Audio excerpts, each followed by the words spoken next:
Part 5, ang pagbabago sa likod ng katawan. Hindi lang ang katawan ang nagbago. Unti-unti, naramdaman ko rin na may kaakibat na pagbabago sa loob, sa isip, sa kilos, sa paraan ng pagtingin ko sa mundo. Sa umaga, nagising ako na may kakaibang kirot sa balikat at leeg. Hindi lang pisikal, parang may tanong na gustong sagutin ng katawan, bakit ka tahimik? Bakit hindi mo sinabi? Lumabas ako ng kwarto ng mabagal. Sa kusina, nakatayo si Nanay Leah, may dalang tasa ng tsaa. Gising ka na, sabi niya.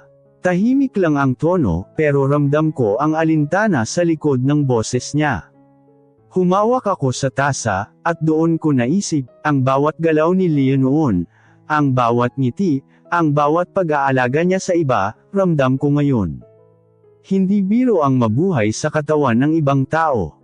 Sa paaralan, mas mahirap. Bawat kilos ko ay sinusukat ng katawan. Kahit simpleng pag-upo, parang may limitasyon. Napansin ito ng kaibigan ni Leah. Parang iba ka ngayon, sabi niya. Hindi ko alam kung papaano sasagutin yun. Kaya ngumiti lang ako, pilit. Pero sa loob ko, may nagbubulungan. Hindi na ito simpleng laro. Hindi lang ito pagpapanggap. Kailangan mong harapin ito. Pagkatapos ng klase, may napansin akong maliit na pagbabago sa sarili ko. Ang boses ko, minsan, may tono na ni Leah.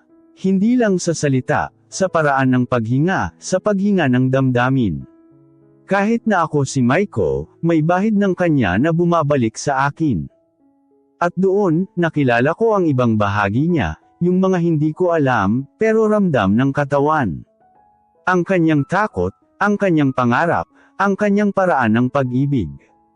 Ngunit hindi ito laging madali. Sa bawat sandali, may kaakibat na sakit, at may mga araw na gusto kong sumuko. Pero may isang bagay na tumutulak sa akin, ang pananagutan. Hindi lang sa katawan, sa buhay na iyon, sa puso na iyon. Habang papalapit ang gabi, nag-message ulit kami. Tahimik, simpleng usapan lang. Pero ramdam ko ang pagbabago, pareho kaming natututo, parehong nagbabago. Hindi na kami parehong Michael at Leah lang. May halo na kaming dalawa, at kailangan naming tanggapin iyon. Huminga ako ng malalim bago matulog. Masakit pa rin, ngunit may bagong lakas. Hindi pa rin kumpleto ang lahat.